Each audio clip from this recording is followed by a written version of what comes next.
talk a little bit about the penalty kill, right? Like you missing Hagel yesterday. Anthony actually took a couple of the penalties. He was in the box. Just the job to step in after the 3 goals that Florida scored in the first one to rebound the way you guys had in the last 2. Yeah, there's definitely some guys always going to have to step in, and we have plenty of guys that can do that down the lineup that can step in and penalty kill.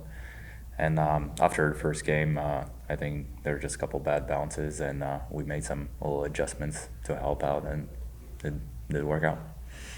Actually, the other thing about Denny and the chemistry that you guys had, a couple of big blocks on the PK there in the third, and then he scores a goal, just jubilation on the bench. When something like that happens after you have a great kill, and then a guy like that scores a goal, what does that do for the entire group? Oh, it's great. Glenny's a great player. He works so hard, and it's so easy to play with him because I think we think the game the same way, and he's such a man, the way he blocks the shots, and it's nice to see him get rewarded. You say it's the same way. What do you mean by that? I think we just think the same game the same way, a little bit more defensive side of it, and it's easy to understand each other that way. I guess as the newer guys on this team, what did maybe you learn from Game 3 about the group that you guys had in terms of the fight back and being down 0-2, losing those games at home, and then coming back on the road and winning a big game like that? Definitely a very tight group. If we go down, it doesn't really affect the way we play. We kind of stick with it. I thought we did that in the first game. The result just wasn't there, and it showed in the third game. Tim, you had to wait a long time to get to this spot. You've seen it on TV. You've heard all about it. What does it feel like? What's your interpretation now that you're in it? Oh, it's definitely amazing. Amazing to get these first 3 games and the first win. But yeah, it's hockey. It's fast, physical. It's chippy. It's just a lot of fun.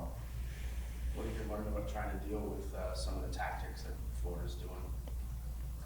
We'll call them dark arts. Yeah, no, it's cool. That's the cool part about playoffs, that pretty much every game is a clean slate. You get a new game, and you kind of have to adjust. There's in-game adjustments, so all of that is awesome part about the playoffs.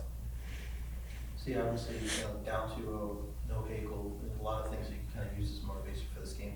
How do you guys, without that, be able to have that same kind of intensity in this game to make sure that you can bring it, back to Emily with a 2-2?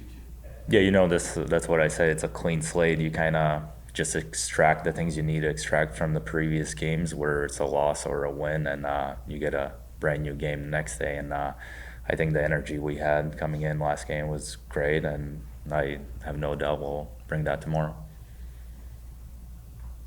What will it mean to have Brandon back? I think he's gonna have a great game. I mean, I think him sitting out a game will build up his emotions, and I think he's gonna be fine tomorrow. So I'm excited to see him.